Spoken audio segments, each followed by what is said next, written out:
সময় বহমান, মনুষ্য জীবনের নানান রকম ব্যস্ততা ও সময়ের পরিক্রমায় অনেক পরিবর্তন এসে পড়ে। তেমনি হোসেন বাড়ি থেকে আসার পর সমুদ্রের অফিস জয়েন শুরু থেকে প্রাচীর অনার্স থার্ড ইয়ারের ক্লাস জয়েন করায় সময় অচিরেই কেটে গিয়েছে। সময়ের সাথে সাথে সমুদ্র আর প্রাচীর সম্পর্কেও বেশ পরিবর্তন এসেছে। দুজনের মাঝে বন্ডিং বেশ গাঢ় হয়েছে। তবে এই কয়েক মাসে সমুদ্রের বেশ কিছু আচরণ প্রাচীকে বারংবার ভাবিয়ে তুলেছে। কিন্তু সমুদ্রকে জিজ্ঞেস করা হয়ে ওঠেনি এই ভেবে সমুদ্র নিজ থেকে তাকে সবটা বলবে। আজ সকালে আয়নার সামনে দাঁড়িয়ে টাই বাঁধায় ব্যস্ত ছিল সমুদ্র। তখনই রুমে ব্যাগ আর ফোন হাতে তুলতে তুলতে সমুদ্রের উদ্দেশ্যে প্রাচী বলে ওঠে। আজ আপনি ফিরিয়েছেন? প্রাচীর হঠাৎ আবদারে ঘাড় ঘুরিয়ে পেছন ফিরে তাকায় সমুদ্র। আজ একটা ইম্পর্ট্যান্ট মিটিং আছে প্রাচী। অফিসের প্রজেক্ট নিয়ে অনেক কাজ পড়ে আছে। কিন্তু কেন? সমুদ্রের উত্তরে মন খানিকটা বিষণ্ণ হয় প্রাচীর। না, এমনিতেই। আজ একটু ঘুরতে যেতে মন চেয়েছিল, তাই ভেবেছিলাম আপনাকে বলবো। It's okay. আমি ক্লাস শেষে হৃদিতার সাথে কফি শপে চলে যাব। বলেই সমুদ্রকে পাশ কাটিয়ে রুম থেকে বেরিয়ে পড়ে প্রাচী। আর অন্যদিকে প্রাচীর যাওয়ার পানে তাকিয়ে ছোট একটা দীর্ঘশ্বাস ফেলে সমুদ্র। আজকে অফ পিরিয়ড থাকায় দুটো ক্লাস করিয়ে ক্যাম্পাসের দিকে বেরিয়ে পড়ে প্রাচী। পাশে রিদিতা আকাশ দুজন কথা বলছে আর হাঁটছে। ক্যাম্পাস থেকে খানিকটা বের হতেই দূরে হাওয়াই মিঠাই আর আইসক্রিম স্টল চোখে পড়তেই থমকে দাঁড়ায় প্রাচী। আজ থেকে কিছুটা দিন আগেও এমনই একটা জায়গায় বেশ সুন্দর মুহূর্ত কাটিয়েছে সে সমুদ্রের সাথে। কিন্তু ইদানিং সমুদ্রের ব্যস্ততার পরিবর্তনশীল আচরণের জন্য তার হয়ে ওঠে না খুব একটা। কি ব্যাপার, দাঁড়িয়ে পড়লি যে? আয়াত, কোনো সমস্যা? না না, কোনো সমস্যা নেই। ভাবছিলাম এখানে যখন এসেই পড়েছি, তখন ওখানে গিয়ে আইসক্রিম খাওয়া যাক। এমনিতেও শীতের জন্য আইসক্রিম খাওয়া মিস করেছি খুব।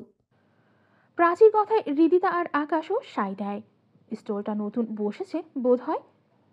এগিয়ে গিয়ে তিনজনের জন্যই পছন্দ মতো আইসক্রিম কিনে নেয় প্রাচী। আইসক্রিমের বিল পরিশোধ করা শেষে তিনজন পুনরায় হাঁটা শুরু করে বাইরের দিকে। এদিকে মিনিট 20 পর ক্যাম্পাসের বাইরে এসে গাড়ি থামায় সমুদ্র। সকালে প্রাচীর করা আবদারটি প্রত্যাখ্যান করতে পারেনি সে। কাজের ব্যস্ততায় প্রাচীকে তেমন একটা সময় দিতে পারে না সমুদ্র।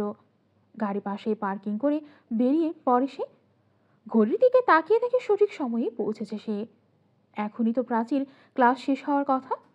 ফোনের কল লিস্টে ঘেটে প্রাচীর নাম্বারে ডায়াল করতেই অপর পাশ থেকে কোনো রেসপন্স আসে না, বরং সুইচ অফ করে রাখা। এতে সামান্য পরিমাণ খটকা লাগলেও তা এড়িয়ে যায় সমুদ্র। সেখানে আরও 10-15 মিনিট দাঁড়িয়ে থাকলেও তেমন কোনো প্রত্যাশিত ফলাফল পায় না সে। তবে কি প্রাচী আগেই বেরিয়ে গিয়েছে আকাশ আর হৃদিতার সাথে? কিন্তু সেটা হলে তো আমাকে একবার ফোন করে জানাতে পারতো। ফোনটাও বন্ধ করে রেখেছে। আশেপাশে তাকিয়ে বিড়বিড় করে সমুদ্র। কিছু একটা ভেবেই ক্যাম্পাসের বাইরের দিকে পা বাড়ায় সে। কিছুটা পথ যেতেই দূর পশ্চিমে থাকা বড় বট গাছের নিচে থাকা আকাশ আর হৃদিতার দিকেই চোখ পড়ে সমুদ্রের। দুজনের অবস্থায় বেশ নাজেহাল। হৃদিতা আর আকাশ যদি এখানে থেকে থাকে তবে প্রাচী কোথায়? আকাশ, হৃদিতা, তোমরা এখানে? প্রাচী কোথায়? আর তোমাদের এই অবস্থা কেন? আকাশ আর হৃদিতার দিকে সন্দিহান চোখে তাকিয়ে প্রশ্ন ছুড়ে দেয় সমুদ্র। মাথা ঝিমঝিম সহ ব্যথায় মাথা চিড়ে যাচ্ছে আকাশ আর হৃদিতার। সামনে থাকা সবকিছু ঝাপসা ঝাপসা দৃশ্যমান। দুজনের এহেন পরিস্থিতি দেখে ঘাবড়ে যায় সমুদ্র।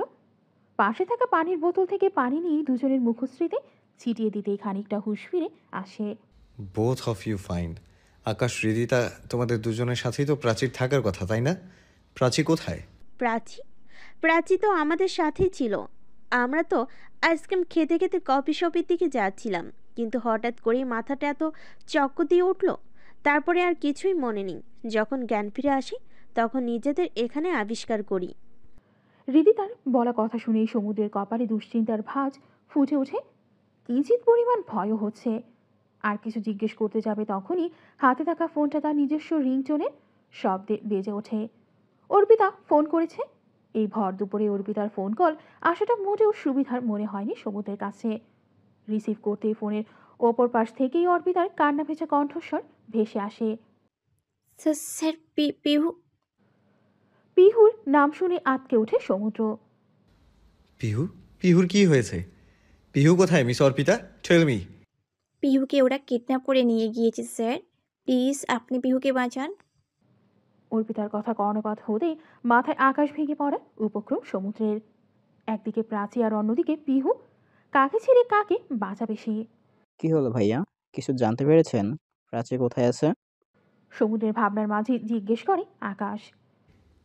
না, এখনো কিছু জানতে পারিনি। তবে তোমরা লাস্ট কোথায় ছিলে? আই মিন, সেই আইসক্রিম স্টল কোথায় ছিল?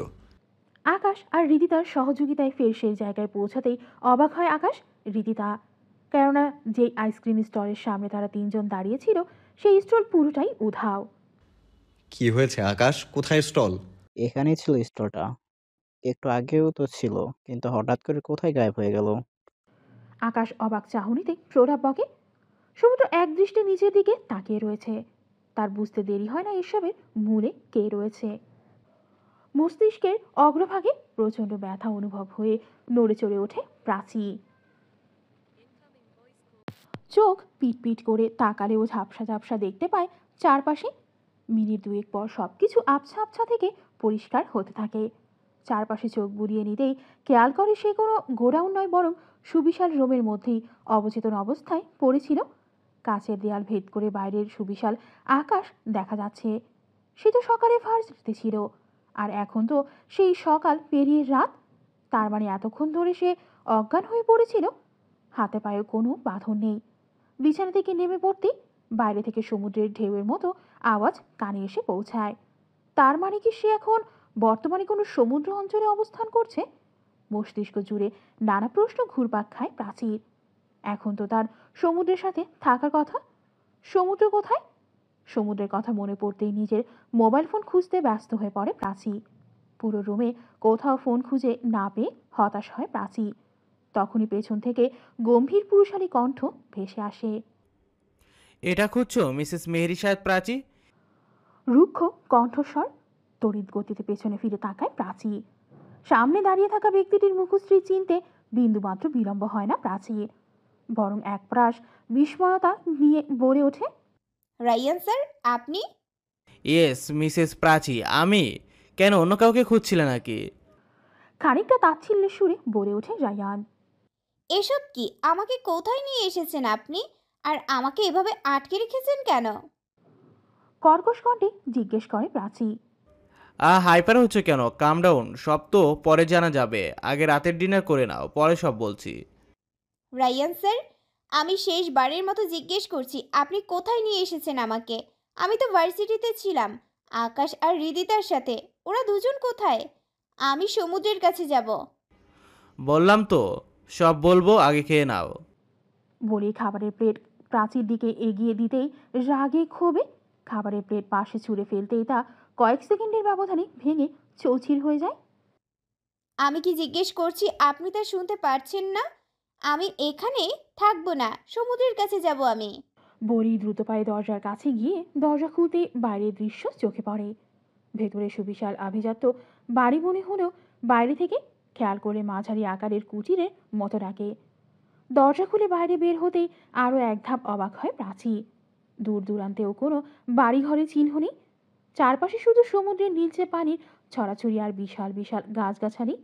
দেখে তো মনে হচ্ছে একটা পুরো দ্বীপের মাঝে রয়েছে সে। বলেছিলাম না, এত হাইপার হয়ে লাভ নেই। তুমি এখান থেকে কোথাও পালাতে পারবে না প্রাচী। তুমি এমন একটা জায়গায় আছো যার দূর দূর সীমান্তেও কোনো মানুষের বসবাস নেই। আর রইল সমুদ্রের কথা, তার কথা এখন থেকে ভুলতে শুরু করে দাও, কারণ তোমার নাগাল আর সে আর কোনোদিনই পাবে না। কথাগুলো পেছন থেকে কর্ণপাত হতে অবাকের চরম সীমানায় পৌঁছে যায় প্রাচী। কি বোঝে এসব রায়ান? তাহলে কি আসলে সে আর সমুদ্রের সাথে দেখা করতে পারবে না? ঘড়িতে কাঁটায় কাঁটায় রাত 1:30 বাজে। ছাদের কার্নিশ ঘেঁষে এক দৃষ্টে নিচের দিকে তাকিয়ে দাঁড়িয়ে আছে সমুদ্র। মুখশ্রী বেশ গম্ভীর। লাইফের সবচেয়ে বড় গোলক ধাঁধা এসে ফেঁসে গিয়েছে সে। একদিকে নিজের স্ত্রী প্রাচী আর অন্যদিকে পিহু। দুজনের লাইফে রিস্ক জোনে এসে আটকে গিয়েছে। পেছন থেকেই অর্পিতার ডাক শুনতেই কিছুটা নড়ে চড়ে ওঠে Samudra. Sir, yes miss Arpita. Sir পিহুর কোনো খোঁজ পেলেন? না মিস অর্পিতা, মেয়েটাকে এখনো খুঁজে পাইনি। আপনি চিন্তা করবেন না, পিহুকে আমি ঠিকই পেয়ে যাব। অর্পিতাও আর কথা বাড়ায় না। সমুদ্রের প্রতি তার যথেষ্ট পরিমাণ ভরসা আছে। সমুদ্রের উত্তর পেয়ে নিঃশব্দে ছাদ ত্যাগ করে নিচে চলে যায়। এদিকে অর্পিতা চলে যেতেই সমুদ্রের পকেটে থাকা ফোন বেজে ওঠে। ফোন বের করতে এসে এসকে নামটা জলজল করে স্ক্রিনে। ইয়েস সাকিব, ইনফরমেশন পেয়েছো? অপর পাশ দিয়ে ভেসে আসা কথার পরিপ্রেক্ষিতে সমুদ্রের চেহারার রং ধীরে ধীরে পরিবর্তন হতে শুরু করে। আস্তে করে কল কেটে দিয়ে বলে ওঠে, I will not spare you, bastard Ryan. চোখে মুখে রাগের আভা স্পষ্ট। ঘুম ঘুম রেশ কেটে যেতেই আড়মোড়া দিয়ে উঠে পড়ে পিহু। আশেপাশে আধো আধো চোখে তাকিয়ে গুটি গুটি পায়ে বিছানা থেকে নেমে পড়ে সে। এটা তো তার ঘর না, তার ঘর তো ছোট বড় পুতুল দিয়ে পরিপূর্ণ। কোথায় আছে সে? বাবা, অর্পিতা আন্টি, বাবা তুমি কোথায়? পাশের রুমে মেঝেতে খাটের সাথে হেলান দিয়ে বসেছিল প্রাচী। দৃষ্টি তার শূন্য মেঝেতে স্থির, চোখের কানিশ বেয়ে টপ টপ করে জল গড়িয়ে পড়ছে। কিন্তু হুট করেই বাইরে থেকে বাচ্চা মেয়েরই কণ্ঠ পৌঁছাতেই নড়ে চড়ে বসে প্রাচী। সে ছাড়াও কি এ বাড়িতে অন্য কোনো বাচ্চা রয়েছে? আর বাচ্চাটাই বা এই দ্বীপের মধ্যে কি করে এলো? নাকি তার মতো বাচ্চাটাকে ও রায়ান এখানে ধরে নিয়ে এসেছে? তড়িৎ গতিতে বসা থেকে নড়বড়ে পায়ে উঠে দাঁড়ায় প্রাচী। দরজা খুলে অন্য রুমের দিকে পা বাড়াতে যাবে, তখনই সামনে রায়ানকে দেখতে পায় সে। কোলে 4-5 বছর বয়সী ফুটফুটে একটা বাচ্চা। আমাকে ছেড়ে দাও, আমার বাবা কোথায়? আমি বাবার কাছে যাব। তুমি একটা পচা আঙ্কেল। আমার অর্পিতা আন্টির কাছ থেকে আর আমার বাবার কাছ থেকে আমাকে নিয়ে এসেছো। কাঁদো কাঁদো কণ্ঠে চোখ মুখ কুচকে বলে ওঠে পিহু। প্রাচী নির্বাক। একটা লোক কতটা নিচে নেমে গেলে এমন কাজ করতে পারে? আপনি পাগল হয়ে গিয়েছেন মিস্টার রায়ান আহমেদ।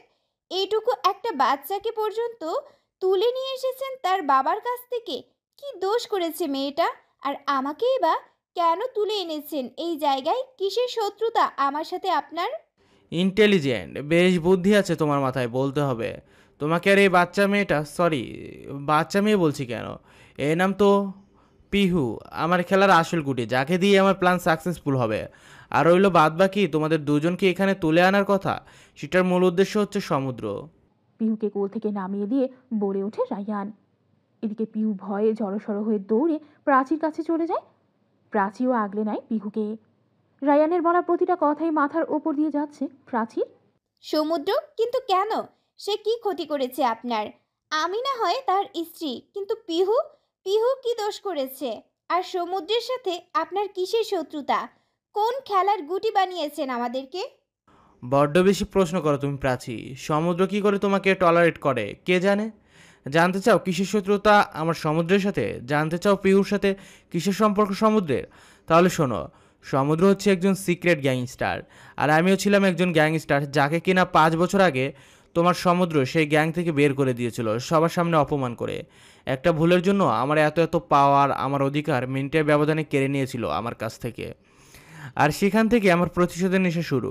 তুমি তো জাস্ট একটা গেম পার্ট ছিলে, যাকে বিয়ে করে সহজেই আমার প্ল্যান, সমুদ্রের অস্তিত্ব মুছে দেওয়ার প্ল্যান সাকসেসফুল হতো। কিন্তু না, সেদিনও আমার প্ল্যান নষ্ট করে দিয়েছিল তোমার সাইকো লাভার সমুদ্র। ইয়েস মিসেস প্রাচী, ঠিকই শুনেছ। তোমার সেই অজানা আগন্তুক আর কেউ নয়, বরং সমুদ্র নিজেই।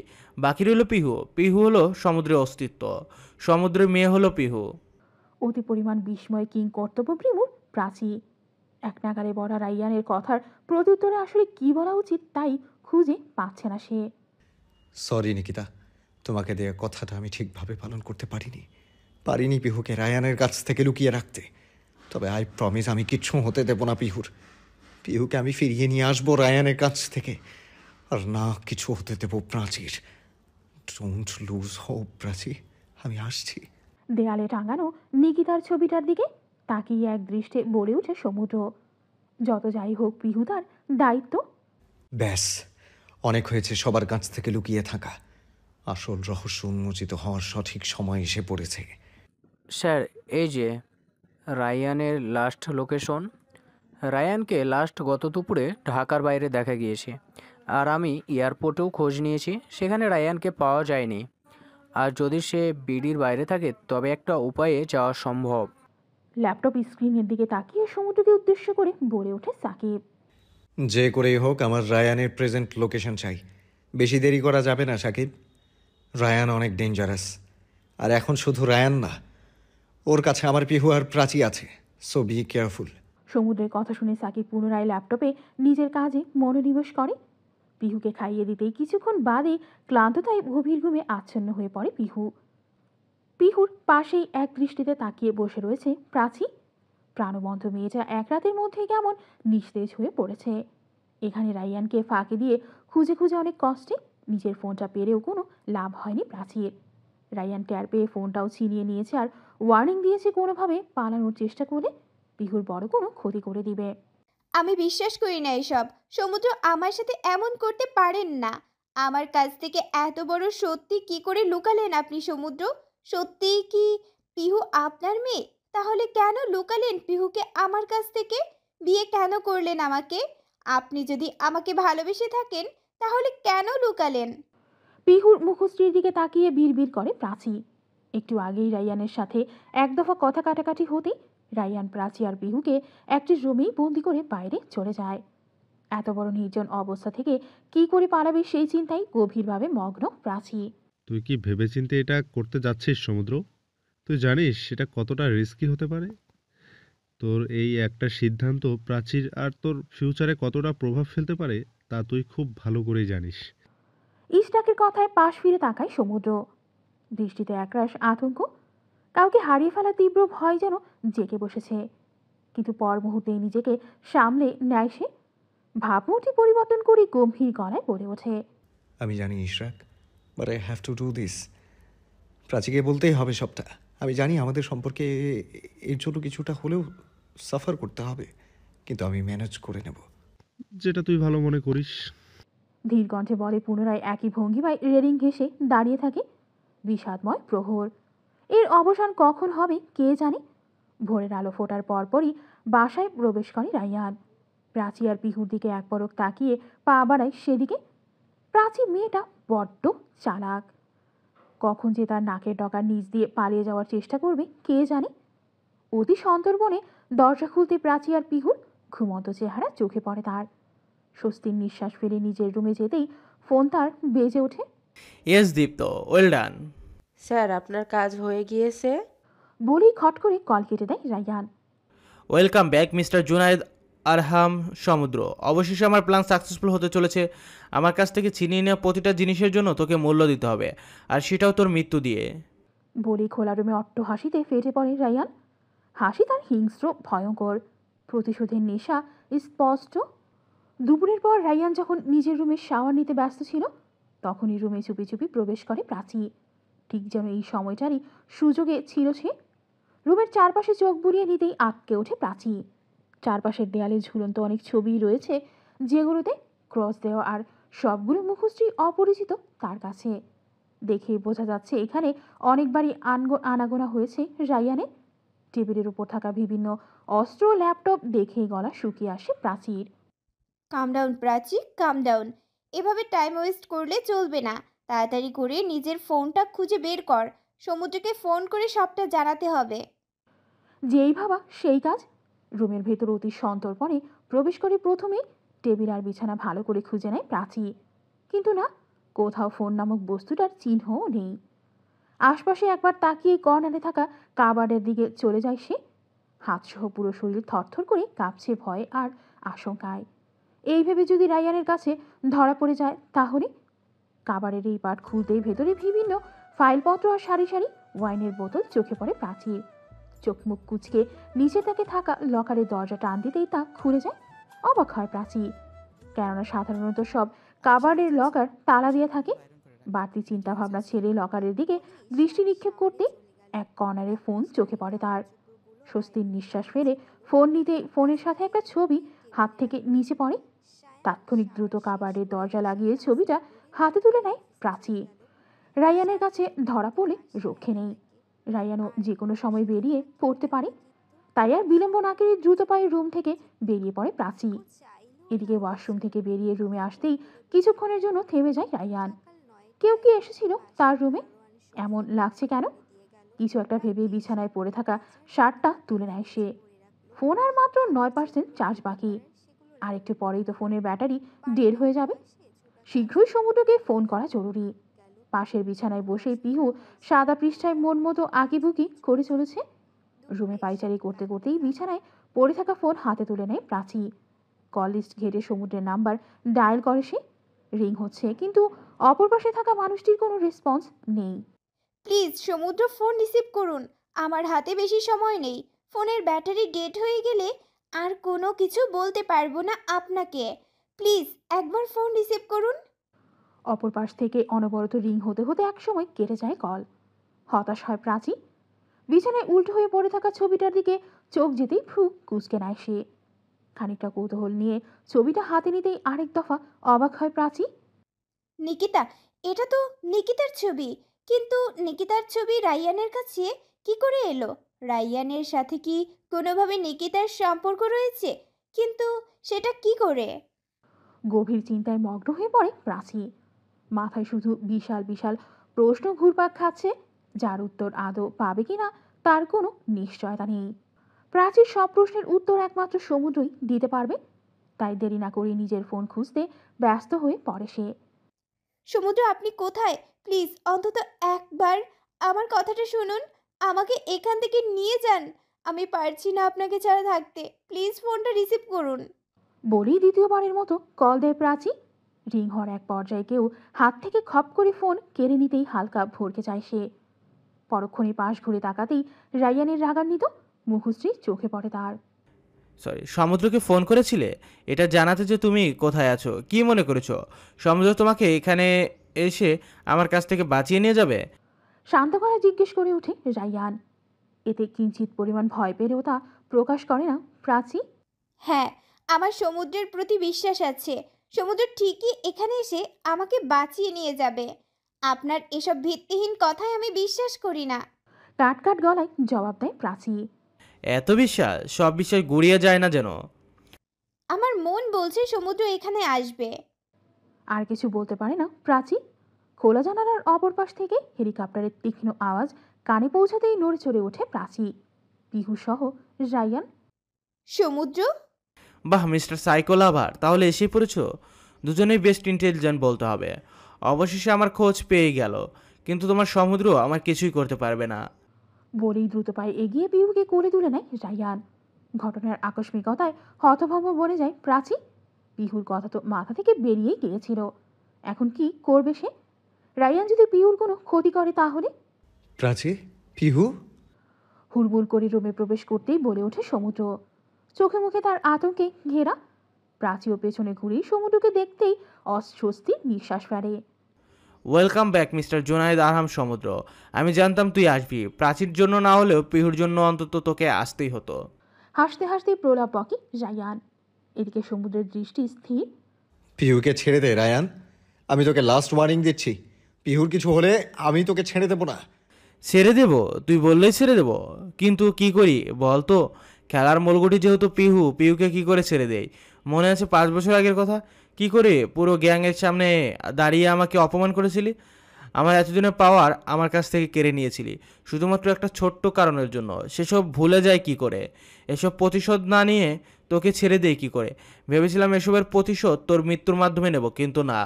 তোকে একবার শেষ করে দিলে কি হবে? তোকে একেবারে শেষ করে দিলে কি করে হবে? তার চেয়ে যখন তোর চোখের সামনে তোর মেয়েকে মেরে ফেলি, সেটাই হবে আমার চেয়ে সবচেয়ে বড় প্রতিশোধ। নিজের চোখের সামনে নিজের মেয়েকে তিলে তিলে শেষ হওয়াটা খুবই তৃপ্তির হবে, তাই না সমুদ্র? বলেই পকেট থেকে একটা ধারালো ছুরি বের করে পিহুর দিকে তাক করতেই ভয় পেয়ে যায় প্রাচী। পিহু কাছে ফর্সা মুখশ্রী রক্তিম বর্ণ ধারণ করেছে ইতিমধ্যে। চোখ দুটো অশ্রুসিক্ত। আমি চাই না এখানে আমার হাতে কোনো অঘটন ঘটুক রায়ান। আর তোর কর্মের ফল তুই পেয়েছিস। তুই যেই ভুল করেছিস সেটার জন্য তোর প্রাণ যায়নি, এটাই অনেক। আমি একজনকে প্রমিস করেছিলাম, তাই তুই সেদিন বেঁচে গিয়েছিলি। পিহুকে ছেড়ে দে রায়ান। লড়াই তোর আর আমার মাঝে। পিহু আর প্রাচীকে এসবের মধ্যে ইনভলভ করিস না, লাস্টবার বলছি। এত ফাইনালি তোর চোখে কাউকে হারানোর তীব্র ভয় দেখতে পারছি আমি সমুদ্র। আমি তো এটাই চেয়েছিলাম, তোর মনে ভয় প্রবেশ করুক, কাউকে হারানোর তীব্র ভয়। এবার বুঝবি নিজের প্রিয় জিনিস হারালে কতটা কষ্ট হয়। রায়ানের বলা কথা কিছু সময়ের জন্য হলেও থমকে যায় সমুদ্র। মস্তিষ্ক জুড়ে শুধু নিকিতার বলে যাওয়া কথাগুলোর বিচরণ ঘুরপাক খাচ্ছে। নিজের মেয়েকে নিজের হাতে মারতে পারবি তো রায়ান? ধারালো ছুরিটা পিহুর দিকে এগোতে ব্যস্ত ছিল রায়ান। সমুদ্র শান্ত স্বরে বলা কথা শুনে শরীর হিম হয়ে আসে তার। তার মেয়ে মানে? পিহু তো সমুদ্রের মেয়ে। আমার মেয়ে মানে কি যা তা বলছিস এসব? পিহু আমার মেয়ে হতে যাবে কেন? পিহু তো তোর মেয়ে।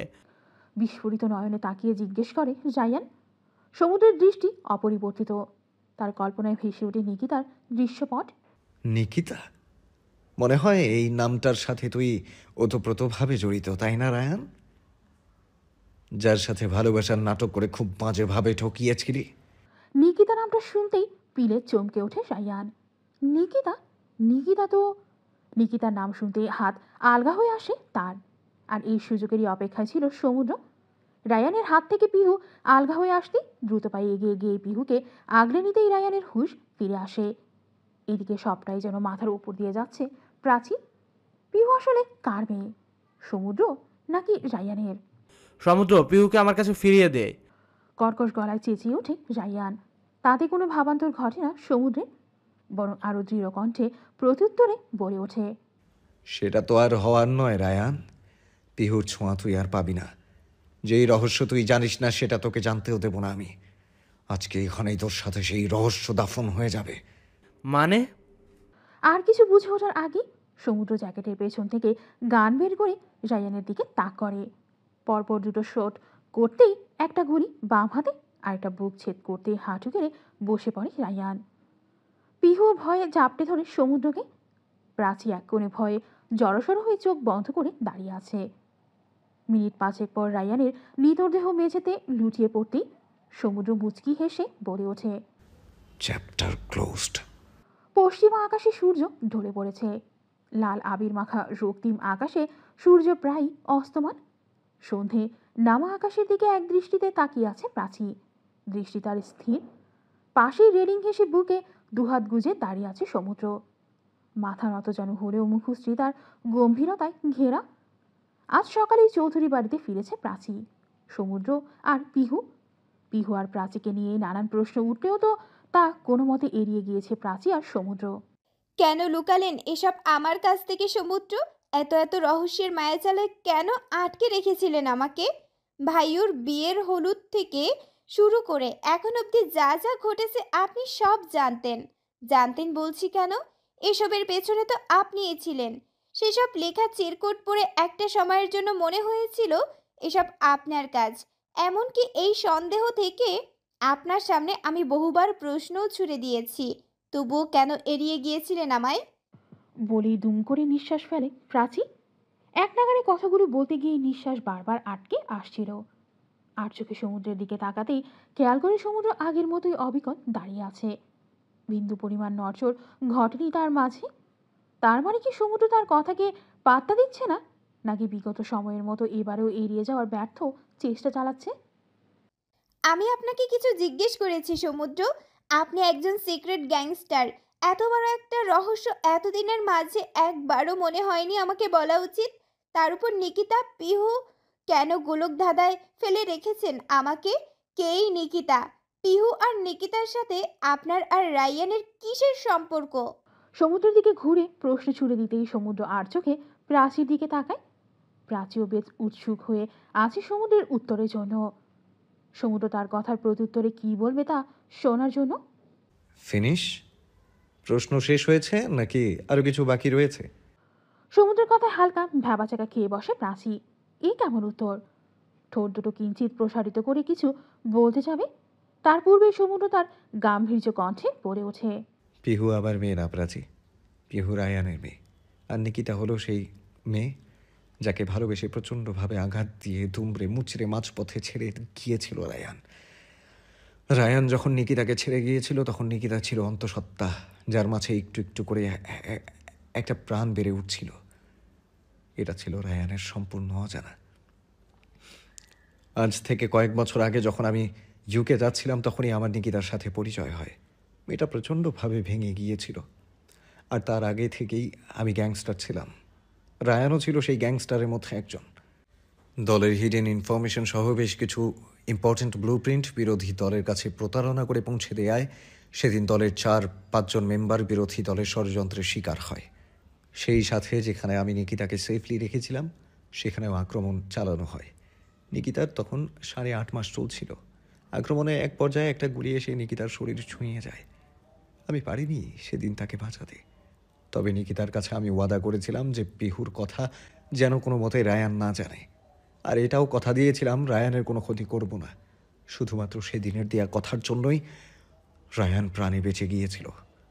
সেদিন রাতে ওটির সামনে যখন দাঁড়িয়েছিলাম তখন নার্স এসে আমার কোলে সদ্য জন্মানো একটা ফুটফুটে বাচ্চা মেয়েকে তুলে দেয়, আর পাশেই রেখে দেয় নিকিতার নিথর দেহ। নিজের দায়িত্ব পালনের ব্যর্থতা কুড়ে কুড়ে খাচ্ছিল আমায়। সেদিন থেকেই সিদ্ধান্ত নিয়েছিলাম পিহুকে যে করে হোক বাঁচাতে হবে। তাই তো সেদিন রাতের ফ্লাইটেই পিহুকে নিয়ে চলে আসি বিডিতে। বনানীতে ফার্ম হাউসের অর্পিতার কাছে বড় হতে থাকে পিহু। পিহু জানে যে তার মা এই পৃথিবীতে নেই, তবে তার বাবা হিসেবে আমাকেই চেনে, আর আমিও পিহুকে নিজের মেয়ের মতোই দেখি। আর রইল রায়ানের কথা, ওকে আমি সেদিনই ওর শাস্তিস্বরূপ ওর কাছে থাকা গ্যাংস্টার পাওয়ার কেড়ে নিয়েছিলাম। তীক্ষ্ণ কথার পরিপ্রেক্ষিতে অপমান করে বের করে দিয়েছিলাম গ্যাং থেকে। তাই তো এত বছর পরও মুখোমুখি হতে হলো দুজনকে। তবে কে জানতো এটাই রায়ানের সাথে আমার শেষ দেখা ছিল। সমুদ্রের কথাগুলো কর্ণপাত হতে কিংকর্তব্য বিমূঢ় হয়ে ঠায় দাঁড়িয়ে থাকে প্রাচী। সমুদ্রকে ঘিরে থাকা এতগুলো রহস্য তাহলে তার এতদিন অজানা ছিল। অতি আশ্চর্যতার কারণে চোখের পলক ফেলতেও ভুলে বসেছে বোধহয় প্রাচী। এত বড় রহস্য আমার থেকে না লুকালেও পারতেন সমুদ্র। আপনি শুধু আমার কাছ থেকে না, বরং আপনার ফ্যামিলি, আমার ফ্যামিলি, ভাইও সবার কাছ থেকে এত এত রহস্য লুকিয়েছেন। অবাক চোখে তাকিয়ে জিজ্ঞেস করে প্রাচী। প্রাচীর এমন বিস্ময়তা দেখে মৃদু হাসে সমুদ্র। ভুল বলেছে, বেশি কেউ না। আমার এত এত রহস্য তোমার ভাই অর্থাৎ আমার বেস্ট ফ্রেন্ড ইরশাক আর মা জানত, আর তোমার কাছে লুকানোরও যথেষ্ট কারণ ছিল। নিজের প্রেয়সীর কোনো ক্ষতি হোক তা আমি চাই না। তার মানে ভাইও আর মাও জানতো, কিন্তু কেউ আমাকে কিছু বলেনি। নিজেকে তো খুব সাইকো লাভার বলে দাবি করেন, আমাকে নিজের প্রেয়সী বলে দাবি করেছিলেন। এই আপনার ভালোবাসা? ধ্যাত, কারোর সাথেই কথা বলবো না আমি। আর আপনি, বিশেষ করে আপনার সাথে তো আর কথাই বলবো না। কেউ আমাকে ভালোবাসে না। খুব মিশ্রিত কণ্ঠে বাচ্চাদের মতো অভিযোগ করে কথাগুলো বলে উল্টো দিকে পা বাড়াতেই তড়িৎ গতিতে এগিয়ে গিয়ে হাত ধরে হ্যাচকা টান দেয় সমুদ্র। ঘটনার আকস্মিকতায় কিছু বুঝে ওঠার আগেই সমুদ্রের বুকের ওপর গিয়ে পড়ে প্রাচী। সমুদ্র অতি সযত্নে নিজের হাত দুটো প্রসারিত করে আগলে নেয় নিজের প্রেয়সীকে। নিজেকে ছাড়ানোর প্রাণপণ চেষ্টা চালালেও শেষমেশ সমুদ্রের শক্তিশালী বাহুর কাছে হার মেনে চুপচাপ দাঁড়িয়ে থাকে প্রাচী। বিশাল পুরুষালী দেহের হার্টবিট স্পষ্ট শুনতে পাচ্ছে প্রাচী। দেখো, আমার হার্টবিটও বলে দিচ্ছে যে এই সমুদ্র তার প্রেয়সীকে কতখানি ভালোবাসে। সমুদ্রের কথা শুনে মাথা তুলে তাকায় প্রাচী। সমুদ্র তার দৃষ্টি অনুসরণ করে খানিকটা ঘোর লাগানো কণ্ঠে বলে ওঠে, এভাবে তাকিও না প্রেয়সী, এই দৃষ্টি আমাকে ঘায়েল করার জন্য যথেষ্ট। পরে বিমোহিত হয়ে কিছু করে বসলে আমার কোনো দায়ভার থাকবে না, কিন্তু বলে দিচ্ছি। সমুদ্রের এহেন কথায় চোখ বড় বড় করে নিজেকে দ্রুত ছাড়িয়ে নেয় প্রাচী। মাগরিবের আজানের সুমধুর সুর ভেসে আসছে দূরে থাকা মসজিদগুলো থেকে। সন্ধেও নেমেছে বেশ কিছুক্ষণ আগে। মুখে কি কিছু আটকায় না নাকি, ব্যাটার লুচু কোথাকার? আপন মনেই বিড়বিড় করে প্রাচী। আমাকে লুচু উপাধি দেয়া নট ফেয়ার প্রাচী। কিছু না করেই লুচু উপাধি দেওয়াটা একদমই ঠিক না মিসেস প্রাচী।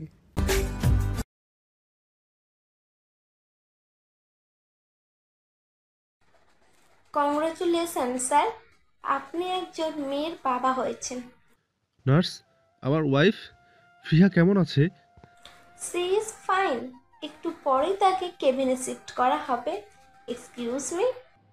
ফিহাকে কেবিনে শিফট করা হলে বিভিন্ন ফর্মালিটিস পূরণ করার জন্য ইশরাক রিসিপশনে গিয়েছে। এদিকে প্রাচী বাইরে ক্যান্টিনের দিকে পা বাড়ায়। অন্যান্য দিনের চেয়ে আজ মাথা একটু বেশি ঘোরাচ্ছে। প্রেশার ফল করলো নাকি? কফি খাওয়া দরকার। সমুদ্র ফোনে কথা বলতে ব্যস্ত ছিল। করিডোরের সামনে আসতেই ধীরে ধীরে চোখের সামনে সব ঝাপসা হতে শুরু করে প্রাচীর। কিছু বুঝে ওঠার আগেই নিস্তেজ শরীর মেঝেতে লুটিয়ে পড়ে তার। এদিকে কথা বলা শেষে পেছনে ঘুরে প্রাচীকে মেঝেতে পড়ে থাকতে দেখে আটকে ওঠে সমুদ্র। দ্রুত পায়ে এগিয়ে যায় প্রাচীকে আগলে নিয়ে নার্সদের ডাক দিতেই ভেতর থেকে নার্স সহ জেবা বেগম বেরিয়ে আসেন। পাশের কেবিনে দ্রুত প্রাচীকে শিফট করতে পাশের ওয়ার্ড থেকে একজন সিনিয়র গাইনোকোলজিস্ট এসেই চেক আপ করে কিছু টেস্ট দেন প্রাচীর। হুট করে এমন হওয়াতে বেশ ভয় পেয়ে যায় সমুদ্র, কিন্তু তার চিন্তা ভাবনার অবসান ঘটিয়ে ডক্টর বলে উঠল, don't worry mister Arham, it's not a serious matter. Your wife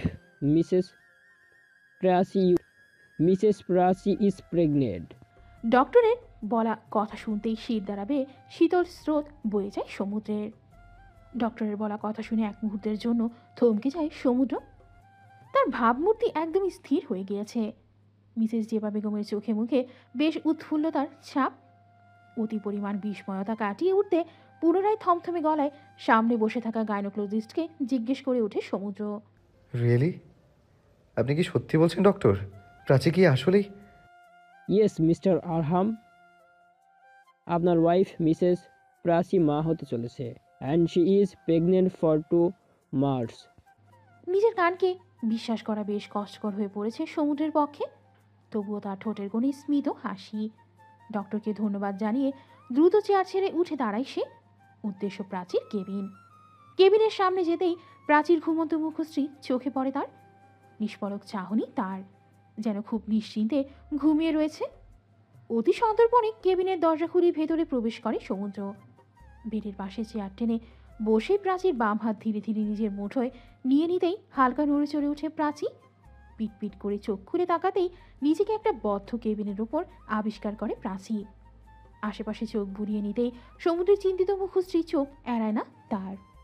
সমুদ্র, আপনি? আমি এখানে কি করছি? ভয়ার্ত কণ্ঠে সমুদ্রকে জিজ্ঞেস করে ওঠে প্রাচী। কবে থেকে চলছে এসব? এত বড় কথা আমাকে একবারও জানানোর বিন্দু মাত্র প্রয়োজন মনে করোনি তুমি? সমুদ্রের এমন থমথমে গলায় বলা কথা শুনে চুপসে যায় প্রাচী। কি লুকিয়েছে সে সমুদ্রের কাছ থেকে? তার কি কিছু হয়েছে? কিসের কথা বলছেন আপনি সমুদ্র? কি জানাইনি আমি আপনাকে? আর কি হয়েছে আমার? যা লুকিয়েছো তা অনেক বড় অপরাধ, আর এর জন্য শাস্তিও পেতে হবে তোমাকে। তোমার ভেতর ছোট্ট একটা প্রাণ বেড়ে উঠছে, আমাদের অনাগত সন্তান, আমাদের ভালোবাসার চিহ্ন। সমুদ্রের কথা কর্ণপাত হতেই পলক ফেলতে ভুলে যায় প্রাচী। চোখ দুটো তার কোটর থেকে বেরিয়ে আসার উপক্রম।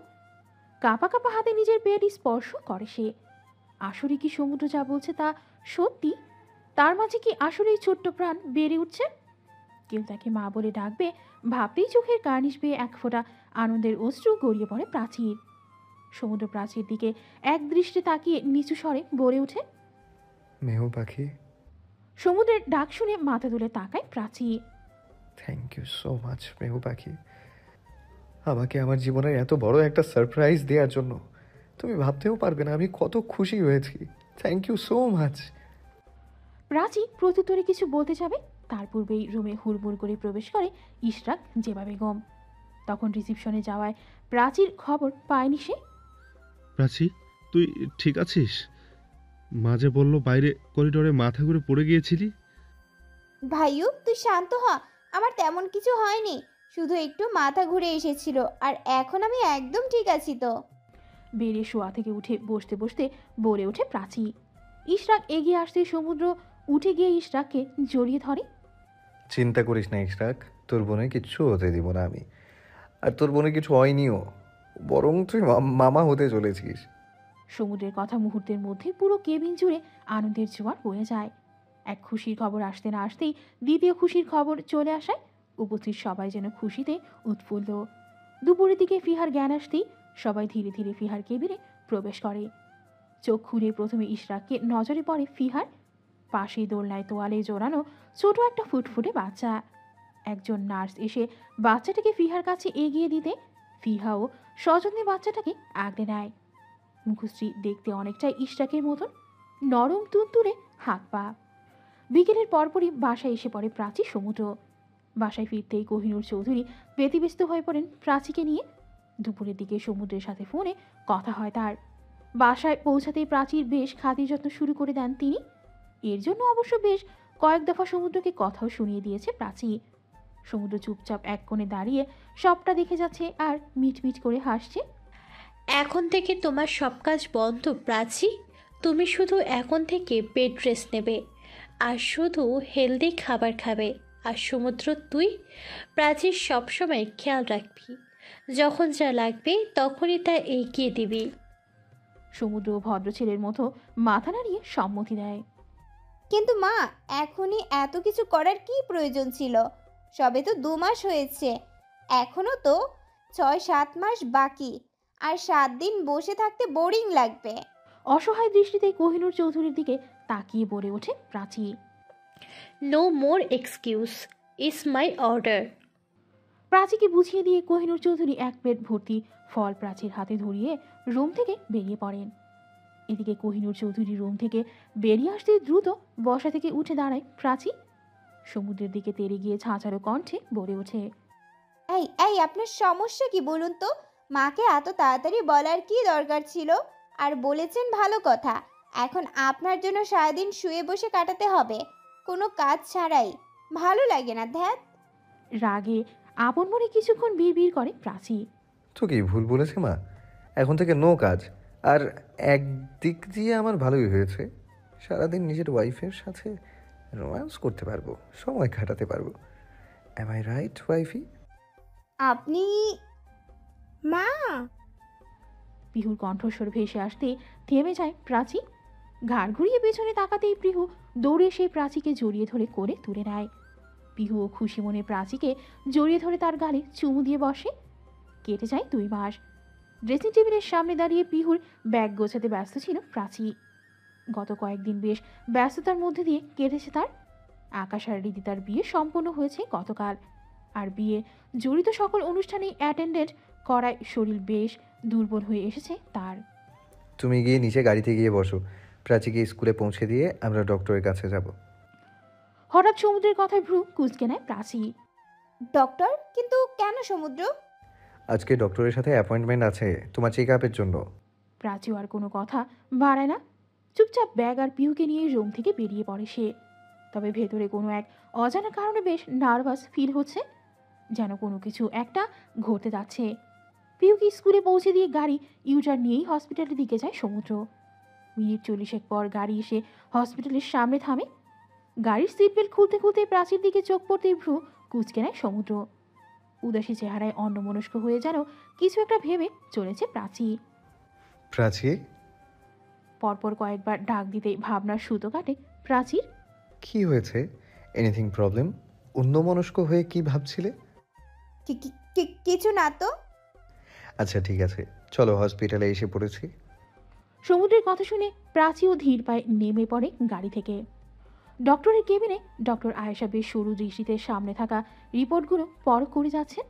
প্রতিটা টেস্ট করা রিপোর্টের পাতা উল্টেতেই তার কপালে দুশ্চিন্তার ভাঁজ পড়েছে গভীরভাবে।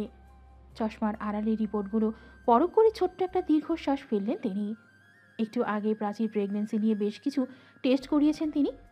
ডক্টরকে এমন চিন্তিত হতে দেখে কিছুটা ভরকে গেল সমুদ্র। সব কিছু ঠিকঠাক আছে তো? ডক্টরের মুখে এত চিন্তার ছাপ কিসের? Doctor, is everything okay? প্রাচীর সব রিপোর্ট কি ঠিক আছে? সমুদ্রের কথা ডক্টর আয়েশা সহ প্রাচীও মাথা তুলে তাকায়। অতিরিক্ত টেনশনে গলা শুকিয়ে আসছে প্রাচীর। দেখুন মিস্টার জুনায়েদ, মিসেস প্রাচী আপনার ওয়াইফ, আর অনাগত সন্তানও আপনাদের দুজনের। তাই বেবির এবং মায়ের হেলথ সম্পর্কে জানার অধিকারও আপনাদের দুজনেরই আছে। আমি কিছু লুকাবো না আপনাদের কাছ থেকে। এইসব টেস্টের রিপোর্ট অনুযায়ী যা দেখেছি তাতে বেবিদের অবস্থা খুব একটা ভালো ঠেকছে না। ডক্টর আয়েশার বলা কথা শুনে হতভম্ব হয় সমুদ্র। কম্পিত গলায় জিজ্ঞেস করে ওঠে, বেবিদের মানে? ইয়েস মিস্টার জুনায়েদ, আপনার ওয়াইফ গর্ভে একটা না বরং দুটো ভ্রমণ বেড়ে উঠেছে। আর দুটো বেবি কোনো সমস্যা না, সমস্যা হলো বেবিদের হেলথ নিয়ে।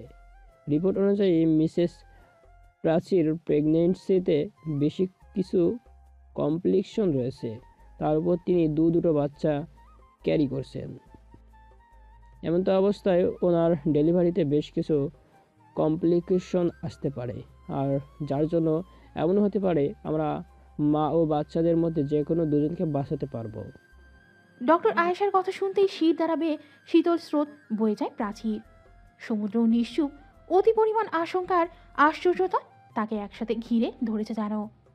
ডক্টর আয়েশার উক্ত কথায় অতি পরিমাণ বিস্ময়ে হতবাক হয়ে যায় সমুদ্র। টেবিলের উপর থাকা রিপোর্টগুলো উঠিয়ে নিঃশব্দে কেবিন থেকে বেরিয়ে পড়ে সে। প্রাচীও পিছু পিছু বেরিয়ে পড়ে সমুদ্রের। মুখে টু শব্দটিও নেই। গাড়িতে সারা রাস্তায় একটা কথাও বলেনি সমুদ্র। প্রাচীও আগ বাড়িয়ে কোনো কথা বলেনি। দীর্ঘ সময় পর বাসার সামনে এসে গাড়ি থামতেই সিট বেল্ট খুলে বাইরে বেরিয়ে পড়ে প্রাচী। অন্যদিন হলে সমুদ্র নিজেই তাকে সিট বেল্ট খুলে বাইরে বের হতে সাহায্য করত। প্রাচী বাইরে বের হতে সমুদ্র দ্রুত গাড়ি ফুল স্পিডে ইউটার্ন নিয়ে চলে যায়। ঘটনার আকস্মিকতায় প্রথমে খানিকটা ভ্যাবাচাকা খেলেও পর মুহূর্তে প্রাচী বেশ কয়েকবার সমুদ্রকে পিছু ডাকলেও সাড়া দেয়নি সে। প্রাচীও ছোট একটা দীর্ঘশ্বাস ফেলে পা বাড়ায় ভেতরের দিকে। জীবনের কিছু কিছু মুহূর্তে এমন অদ্ভুত কঠিন কেন? রাতে পিহুকে ঘুম পাড়িয়ে রেখে রুমের দরজার দিকে তাকায় প্রাচী। ঘড়ির কাঁটায় রাত 11টা বেজে এসেছে ইতিমধ্যে, কিন্তু সমুদ্রের বাসায় ফেরার কোনো নামগন্ধ নেই। বিচলিত হয়ে ধীরে ধীরে খাট থেকে নেমে পড়ে সে। উদ্দেশ্য টেবিলের উপর পড়ে থাকা ফোন হাতে নিয়ে সমুদ্রকে ফোন করতে যাবে, তখনই রুমে প্রবেশ করেন মিসেস কোহিনূর চৌধুরী। প্রাচী। কোহিনূর চৌধুরীর ডাক শুনে পেছন ফিরে তাকায় প্রাচী।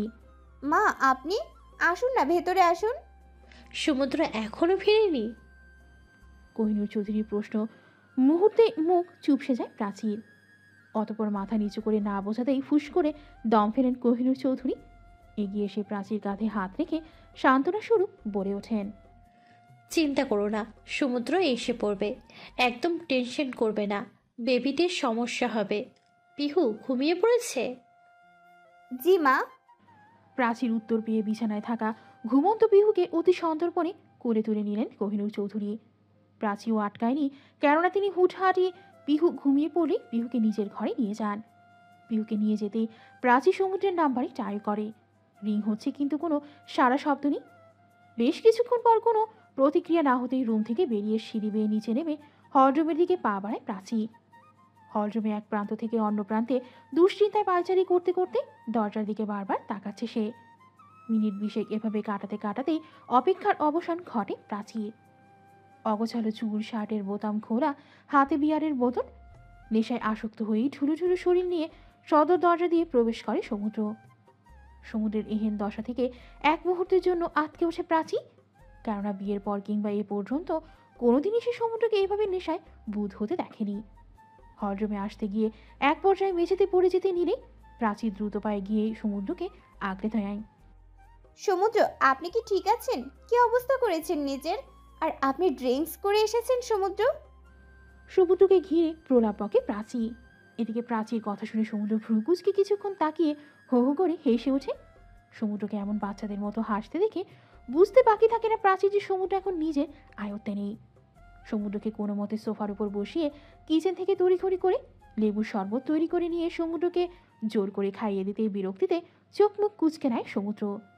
ড্রিঙ্কসের প্রভাব কাটতে বেশ কিছু সময় চলে যায় চোখের নিমিষেই। নিশুতি রাত, চোখ লেগে থাকা ঘুম কাটতে সমুদ্র খেয়াল করে তার পায়ের ওপর ভর দিয়ে কেউ শুয়ে রয়েছে।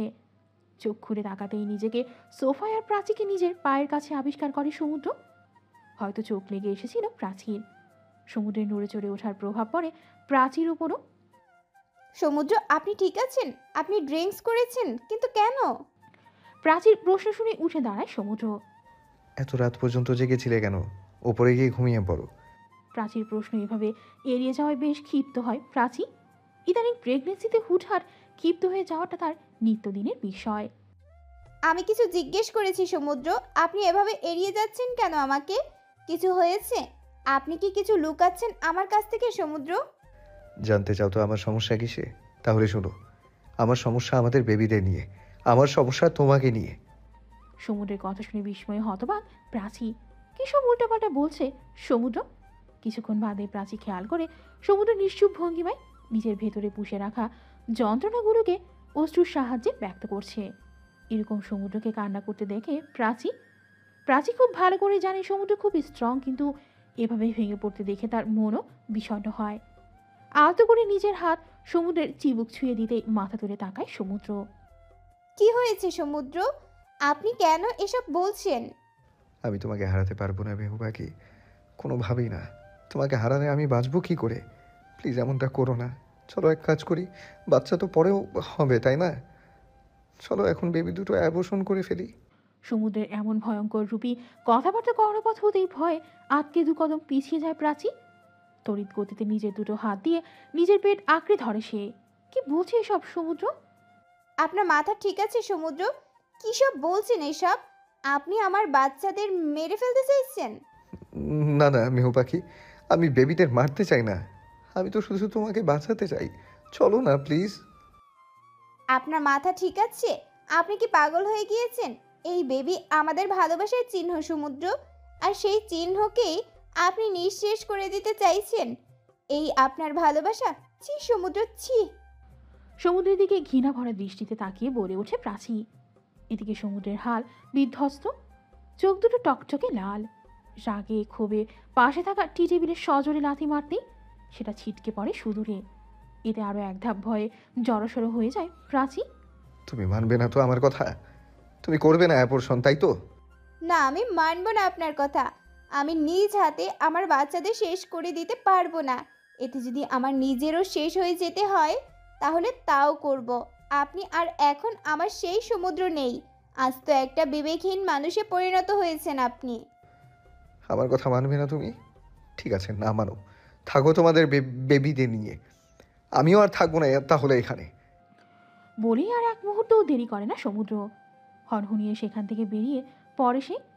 এদিকে এতক্ষণ ঘটে যাওয়া ঘটনার আকস্মিকতায় হতভম্ব হয়ে অঝরে কান্না করতে করতে মেঝেতে লুটিয়ে পড়ে প্রাচী।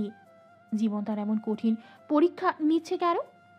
সকালের আলো ফোটার পর পিটপিট করে চোখ মেলে তাকায় প্রাচী। ফ্যানের বাতাস থাকা সত্ত্বেও দরদর করে ঘামছে সে। চোখ খোলার পর নিজেকে বেডরুমে আবিষ্কার করতে এক প্রকার হুড়মুড় করে উঠে বসে সে। পাশে তাকাতেই ব্যালকনিতে সমুদ্রকে বসা অবস্থায় দেখতে পায় প্রাচী। গতকাল রাতের কথা মনে পড়তেই ভয়ে আড়ষ্ট হয়ে এক কোণে চুপচাপ জড়সড় হয়ে চুপটি মেরে বসে থাকে সে। সমুদ্র প্রাচীকে উঠে যেতে দেখে নিজেও উঠে পড়ে। গতকাল রাতের পর থেকেই মেয়েটা যথেষ্ট ভয় পেয়েছে, আর এই সময় এমন ভয় টেনশন প্রাচীর স্বাস্থ্যে যথেষ্ট পরিমাণে বেঘাত ঘটাতে পারে। ধীর পায়ে উঠে গিয়ে প্রাচীর সামনে দাঁড়াতেই প্রাচী মাথা তুলে তাকায়। সমুদ্রের চোখ মুখ রক্তিম হয়ে আছে, চোখ দুটো অশ্রুসিক্ত। হয়তো অনেকক্ষণ যাবৎ কান্না করেছে তাই। ঠোঁট যুগল প্রসারিত করে কাঁপা কাঁপা কণ্ঠে প্রাচী কিছু বলতে যাবে, তার পূর্বেই সমুদ্র গিয়ে ছোট বিড়াল ছানার মতো প্রাচীর করে মাথা রেখে শুয়ে পড়ে। প্রাচী উপলব্ধি করে সমুদ্র আবারও অশ্রু বিসর্জন দিতে ব্যস্ত। আই এম সরি মেহু পাখি, আমি কাল রাতে তোমাকে ইচ্ছে করে হার্ট করতে চাইনি। আমি সত্যি বলছি, আমি আমাদের বেবিদের কোনো ক্ষতি করতে চাই না। আমি ভয় পেয়ে গিয়েছিলাম, তোমাকে হারানোর ভয় জেঁকে বসেছিল। কি করব বলো? ডক্টরের কথা শুনে মাথা খারাপ হয়ে গিয়েছিল আমার, তাই তো নেশায় রাগে কাল রাতে ওসব বলেছি। আই এম রিয়েলি সরি মেহু পাখি, প্লিজ মাফ করে দাও। আই প্রমিস আর কখনো তোমাকে বেবিদের হার্ট করব না, প্লিজ। বলে ছোট বাচ্চাদের মতো ফুপিয়ে কেঁদে ওঠে সমুদ্র। প্রাচীও নিঃশব্দে চোখের জল ফেলে। এখন শুধু অপেক্ষার সময়ের চক্রে। সামনে কি ঘটবে তা আদৌ কারো জানা নেই। সেদিনের পর থেকে প্রতিটি মুহূর্তেই সমুদ্র প্রাচীর পাশে থেকেছে। প্রাচীর প্রেগনেন্সির কমপ্লিকেশনস সম্পর্কে মিসেস কোহিনীর চৌধুরী অবগত হতেই প্রাচীর বিশেষ খেয়াল রাখা শুরু করেছেন। কোনো সময় কোনটা লাগবে তা নিয়ে সবসময় নজরে রাখেন তিনি। সমুদ্র সবসময় চোখে চোখে রাখে প্রাচীকে, আর এটাও খেয়াল রাখে যাতে কোনো প্রকার টেনশন না করে সে। আর অত সব পরিশ্রমের মাধ্যমে প্রাচীও আগের চেয়ে বেশ খানিকটাই স্বাভাবিক হয়ে উঠেছে। আর এসবের জন্য অফিস থেকে 3 মাসের ছুটিও নিয়েছে সমুদ্র, কেননা সাদাত চৌধুরী নিজেই তাকে আদেশ দিয়েছেন। এভাবেই আরও কেটে গিয়েছে 4 মাস। এই 3 মাসে প্রাচীর শরীরেও বেশ পরিবর্তন এসেছে। টুইন বেবি থাকার কারণে পেট আগের চেয়ে দ্বিগুণ বড় হয়েছে, হাতে পায়ে পানি এসেছে, মুখের লাবণ্যতাও বৃদ্ধি পেয়েছে বেশ কয়েক গুণ, যার ফলস্বরূপ হাঁটাচলা করতেও বেশ অস্বস্তিতে ভুগতে হয় প্রাচীর। আয়নার সামনে দাঁড়িয়ে নিজেকে খুঁটিয়ে খুঁটিয়ে দেখতে ব্যস্ত ছিল প্রাচী। তখনই এক প্লেট ভর্তি বিভিন্ন ফল নিয়ে রুমে প্রবেশ করে সমুদ্র। আয়নার সামনে উদাসীন চেহারায় প্রাচীকে দাঁড়িয়ে থাকতে দেখে মুচকি হেসে এগিয়ে যায় প্রাচীর দিকে।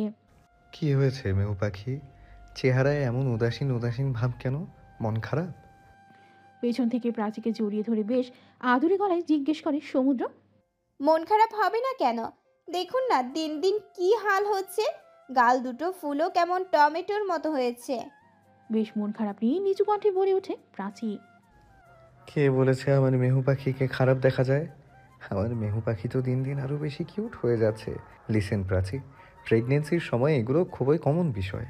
আর এটা ভুলে যেও না, তোমার ভেতর একটা না বরং দুটো বেবি বেড়ে উঠছে প্রতিনিয়ত। তাই মন খারাপ করো না, এখন লক্ষ্মী মেয়ের মতো এগুলো খেয়ে নাও।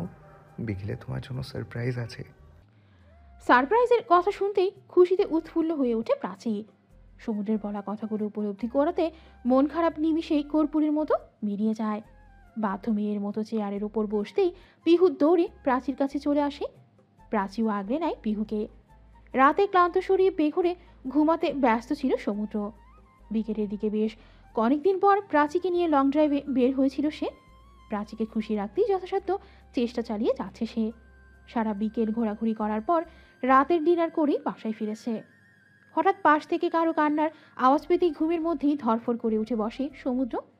দ্রুত পাশ ফিরে তাকাতেই খেয়াল করে প্রাচী উঠে বসে চুপচাপ কান্না করেই যাচ্ছে। এতে ভয় আটকে উঠে সমুদ্র। বিচলিত হয়ে দ্রুতই প্রাচীর দিকে প্রশ্ন ছুড়ে দেয়। প্রাচী, কি হয়েছে? তুমি ঠিক আছো? শরীর খারাপ লাগছে, হসপিটালে যাব? প্রাচী মাথা দুপাশে নাড়িয়ে না বোঝায়। প্রাচীর উত্তর পেয়ে ভ্রু কুচকে কিছুক্ষণ চুপ থাকে সমুদ্র। অতপর চোখ দুটো ছোট ছোট করে বলে ওঠে, খিদে পেয়েছে? প্রাচীও ছোট বাচ্চাদের মতো মুখ ফুলিয়ে সম্মতি জানায়। ছোট একটা দীর্ঘশ্বাস ফেলে প্রাচীর অশ্রুসিক্ত চোখ দুটো হাতের উল্টো পিঠ দিয়ে মুছে নেয় সমুদ্র। এই কয়েক মাসে প্রাচীও আরও অনেকবার এমন করেছে। রাত বিরেতে হুটহাট উদ্ভট সব আবদার করেছে। আজকেও তার ব্যতিক্রম হবে না বোধ হয়। কি খাবে? আইসক্রিম। প্রাচীর উত্তর শুনে চোখ দুটো বড় বড় করে নেয় সমুদ্র। ঘড়িতে রাত 3টা বাজে। এত রাতে আইসক্রিম কোথায় পাবে সে? ফ্রিজে রাখা সব আইসক্রিমও তো বোধ হয় শেষ হয়ে গিয়েছে। মুখটাকে যথেষ্ট অসহায় করে সমুদ্র বলে ওঠে, আইসক্রিম এত রাতে? বলছিলাম কি মেহু পাখি, এত রাতে আইসক্রিম খাওয়া মোটেও ঠিক না। ঠান্ডা লেগে গেলে বেবিদের প্রবলেম হতে পারে। আর বাইরে থাকা বাদবাকি সব দোকানপাটও বন্ধ। আমি না হয় অন্য কিছু নিয়ে আসি। অন্য সব দিন হলে সমুদ্রের কথা শুনে প্রাচীর মেজাজ বিগড়ে গেলেও আজকে তার সম্পূর্ণ বিপরীতই ঘটল। সমুদ্রের উত্তর পেয়ে প্রথমে মন বিষণ্ণ হলেও পর মুহূর্তে তা কাটিয়ে প্রাচী পুনরায় বলে ওঠে, আচ্ছা ঠিক আছে, আমি যে কোনো একটা ডেজার্ট খাবো। প্রাচীর কথা শুনে অবাক হলেও সম্মতি জানিয়ে ধীর পায়ে খাট থেকে নেমে দ্রুত রুমের বাইরে চলে যায় সমুদ্র। শুষ্কা দ্বাদশীর রাত্রি। জানালার থেকে হিমশীতল শস্য বাতাস ক্রমেই রুমে প্রবেশ করছে। শরীরে বেশ শীত অনুভূত হয়। বিরক্ত হয় প্রাচী। বিছানা থেকে ধীর পায়ে নেমে সামনের দিকে পা বাড়াতেই হঠাৎ ডোর মেরে পা পিছলে যেতেই নিচে পড়ে যায় প্রাচী। ডোর মেরে পা পিছলে যেতেই নিচে পড়ে যায় প্রাচী। নিচে পড়ে যেতেই শির দ্বারা বেয়ে শীতল স্রোত বেয়ে যায় প্রাচীর। যন্ত্রণায় শরীর অচেতন অসাড় হয়ে আসছে ক্রমশ। চোখ দিয়ে নোনা জল গড়িয়ে পড়ছে। চোখের সামনে সব ঝাপসা হয়ে আসতেই মুখ দিয়ে অস্ফুট স্বরে বেরিয়ে আসে, সমুদ্র। বাটি ভর্তি পায়েস নিয়ে খুশি মনে রুমে প্রবেশ করে সমুদ্র। কিন্তু রুমের কোথাও প্রাচীকে দেখতে না পায় তার ভেতরটা থক করে ওঠে। প্রাচী ঠিক আছে তো? দ্রুত পায়ে এগিয়ে রুমের লাইট অন করতেই সামনেই প্রাচীকে পড়ে থাকতে দেখে হাত থেকে বিস্ময় বাটি পড়ে যায় মেঝেতে সমুদ্রের। অবাক চাহনিতে প্রাচীর দিকে তাকে এই পলক ফেলতেও ভুলে যায় সে। রাত প্রায় 3:45। হসপিটালের করিডোরের সামনে দেয়ালের সাথে হেলান দিয়ে এক দৃষ্টি দিয়ে নিয়ে নিচের দিকে তাকিয়ে আছে সমুদ্র। দ্রুত হৃদস্পন্দন হচ্ছে তার। পাশেই কোহিনূর চৌধুরী সাদাত চৌধুরীও আছেন। পুরো চৌধুরী পরিবারই বিষাদগ্রস্ত। আনোয়ার সাহেবকেও ফোন করে জানিয়ে দেওয়া হয়েছে। একটু আগে প্রাচীকে হসপিটালে এনে ইমার্জেন্সি অপারেশন থিয়েটারে প্রবেশ করানো হয়। ডক্টর নার্স সবাই বেশ ব্যস্ত হয়ে পড়েছে প্রাচীকে নিয়ে। হঠাৎ অপারেশন থিয়েটারের ভেতর থেকে ডক্টর আয়েশা বের হতেই সমুদ্র দ্রুত এগিয়ে যায় তার কাছে। ডক্টর, কি হয়েছে? প্রাচী কেমন আছে? ও ঠিক আছে তো? No Mr Junaid, she is not fine. প্রাচীন অবস্থায় অনেক ক্রিটিক্যাল। আপনাকে আমি আগেই ওয়ার্ন করেছিলাম যে প্রাচী প্রেগনেন্সিতে বেশ কমপ্লিকেশন আছে। তারপর এত বড় একটা accident. You will try our best Mr Junaid, but. Doctor Ayesha আরও কিছু বলতে যাবে তখনই ভেতর থেকে আরও একজন নার্স বেরিয়ে আসে। ডক্টর, তাড়াতাড়ি ভেতরে চলুন। মিসেস প্রাচীরের পালস রেট কমে যাচ্ছে। Oh shit, this case is going to be very critical mister Junaid, excuse me. বলে আর এক মুহূর্ত দেরি করলেন না ডক্টর আয়েশা। দ্রুত ওটির ভেতরে চলে গেলেন। দীর্ঘ সময় ধরে বাইরে সবাই ওয়েট করছে। ইশরাক আনোয়ার সাহেবও এসে উপস্থিত হয়েছেন ইতিমধ্যে। ইশরাক সমুদ্রের পাশে দাঁড়িয়ে সমুদ্রকে সাহস দিয়ে যাচ্ছে। সমুদ্র তার অনুভূতিহীন পাথর শরীরটাকে নিয়ে এক কর্নারে চুপচাপ দাঁড়িয়ে আছে। সময় যেন ফুরাচ্ছেই না। এখানে মিসেস প্রাচীর হাজবেন্ডকে। একজন নার্সের কথায় মাথা তুলে তাকায়। নার্স হাতে ফাইল নিয়ে উৎসুক দৃষ্টিতে তাকিয়ে আছে সামনে উপস্থিত মানুষগুলোর দিকে। জি, আমি প্রাচীর হাজবেন্ড। নার্স, প্রাচী ঠিক আছে? আমার বাচ্চা? Mrs Junaid please sign here, আমাদের হাতে সময় খুবই কম। বলেই হাতে থাকা ফাইলটি সমুদ্রের দিকে এগিয়ে দেয় নার্স। সাইন? কিন্তু কেন? মিস্টার জুনায়েদ, আপনার ওয়াইফ এবং বেবিদের অবস্থা খুবই ক্রিটিক্যাল। যে কোনো সময় যে কোনো কিছু হতে পারে। এখন শুধু যে কোনো দুজনকে বাঁচানো যাবে। আপনি এখানে সই করে দিন আর বলুন মা ও বাচ্চাদের মধ্যে কাদের বাঁচাতে চান। আর পেপারটাতে লেখা আছে অপারেশন চলাকালীন সময় মিসেস প্রাচীরের কিছু হয়ে গেলে তার দায়ভার হসপিটাল কর্তৃপক্ষ গ্রহণ করবে না। নার্সের কথা কর্ণপাত হতেই শরীর হিম হয়ে আসে সমুদ্রের। এক মুহূর্তের জন্য তার পুরো পৃথিবী অন্ধকার হয়ে আসে। বাকি সবার অবস্থাও বেশ নাজেহাল। জীবনের সবচেয়ে কঠিন মুহূর্তে এসে দাঁড়িয়েছে সমুদ্র। ঠিক কী করবে, কী সিদ্ধান্ত নিবে তার জন্য মাথা কাজ করছে না। কি করে পারবে মা ও বাচ্চাদের মধ্যে যে কোনো দুইজনকে বাঁচাতে? আচ্ছা সমুদ্র, কখনো যদি এমন হয় ডক্টর আয়েশার কথা সত্যি হয়, তখন আপনি কি করবেন? প্রাচীর বলা কথা শুনে মাথা তুলে তাকায় সমুদ্র। এমন কথা আর মুখে আনবে না, এমনটা কখনোই হবে না। আচ্ছা মানলাম, কিন্তু কখনো যদি এমনটা হয় প্লিজ কথা দিন আপনি সবার আগে আমাদের বাচ্চা দুটোকে বাঁচাবেন। প্রাচী? সেদিন প্রাচীর জেদের কাছে হার মেনে কথা দিয়েছিল সমুদ্র, কিন্তু ভেতরে ভেতরে যেন দুমড়ে মুচড়ে শেষ হয়ে যাচ্ছিল প্রতিনিয়ত। 4 মাস আগের কথা মনে পড়তেই নিঃশ্বাস বন্ধ হয়ে আসা শুরু করে সমুদ্রের। কে জানতো তার দেয়া কথাটা এভাবেই সত্যি হয়ে যাবে। স্যার প্লিজ জলদি করুন, আমাদের হাতে সময় নেই। নার্সের কথা শুনে ভাবনার সুতো কাটে সমুদ্রের। বেবিদের বাঁচান। কাঁপা কাঁপা কণ্ঠে নার্সকে উদ্দেশ্য করে বলে হাতে থাকা পেপারটাতে সাইন করে দেয় সমুদ্র। সমুদ্রের এহেন সিদ্ধান্তে চৌধুরী আর হোসেন পরিবারের সবাই হতবাক। তবে কি প্রাচী ফিরবে না আর কোনো দিন? নিস্তব্ধ কোলাহল বিহীন পরিবেশ। চারপাশে দূর দূরান্তেও কোনো মানুষের চিহ্ন নেই, শুধু আছে মানুষের সমাহিত করা কবরস্থান। তেমনি বেশ পুরনো একটা কবরের সামনে দাঁড়িয়ে আছে সমুদ্র। মুখশ্রীতা বেশ গম্ভীর। হাতে থাকা ফুলের তোড়াটা কবরের পাশে থেকে পাশ ঘেঁষে বসে পড়ে সে। প্রতি বছর নির্দিষ্ট একটা দিনেই এখানে আসা হয় তার।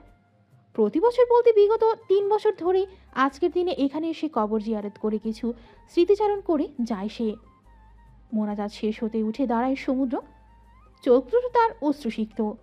কবরস্থান থেকে বের হয়ে রোড সাইডে যেতেই গাড়ির কাছে দেখতে পায় দুটো বাচ্চাকে। বাচ্চা দুটো সমান বয়সেরই।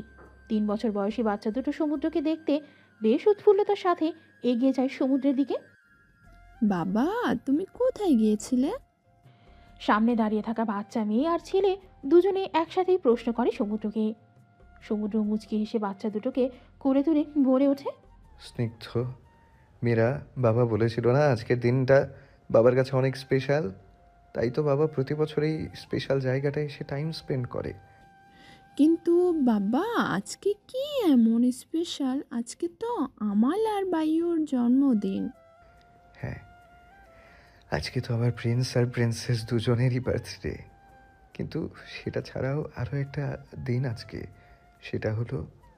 সমুদ্রের আর কিছু বলার পূর্বেই পেছন থেকে কেউ একজন বলে ওঠে, আজকে তোমাদের বড় দাদুর মৃত্যুবার্ষিকী, আর সেটার জন্যই বাবা প্রতি বছর এখানে আসে। মেয়েরই কোনো কণ্ঠস্বর কানে পৌঁছাতেই পেছন ফিরে তাকায় সমুদ্র। স্নিগ্ধ আর মীরাও সমুদ্রের কোল থেকে নেমে দৌড়ে সামনে থাকা রমণীর দিকে এগিয়ে যায়। মাম্মাম। বাচ্চাদের কথায় রমণীয় মুচকি হেসে বাচ্চা দুটোকে জড়িয়ে ধরে। প্রাচী, তুমি না ব্যাংকে গিয়েছিলে? হ্যাঁ, ব্যাংকের কাজ আজ তাড়াতাড়ি শেষ হয়ে যাওয়ায় ভাবলাম এখানেই ডিরেক্ট চলে আসি। আচ্ছা তাহলে চলো বাড়ি ফেরা যাক, এমনিতেই দেরি হয়ে যাচ্ছে। সমুদ্রের কথা সম্মতি জানিয়ে স্নিগ্ধ আর মীরাকে নিয়ে গাড়িতে বসে পড়ে প্রাচী। চৌধুরী বাড়িতে বাচ্চাদের জন্মদিন উপলক্ষে বেশ আয়োজন করা হয়েছে। পিহু, স্নিগ্ধ আর মীরা বাড়ির 3টে বাচ্চাই বেশ হইচই নিয়ে ব্যস্ত হয়ে পড়েছে।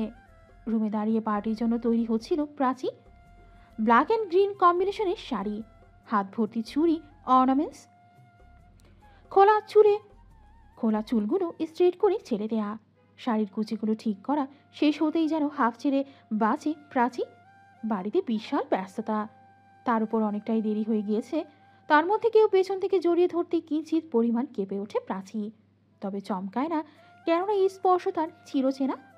কি করছেন সমুদ্র? আমাকে ছাড়ুন, বাড়ি ভর্তি মেহমান, কেউ এসে পড়বে। কি করব বলো, আমার ওয়াইফই দিন দিন এত সুন্দর হয়ে যাচ্ছে যে তার থেকে দূর হতেই মন চায় না।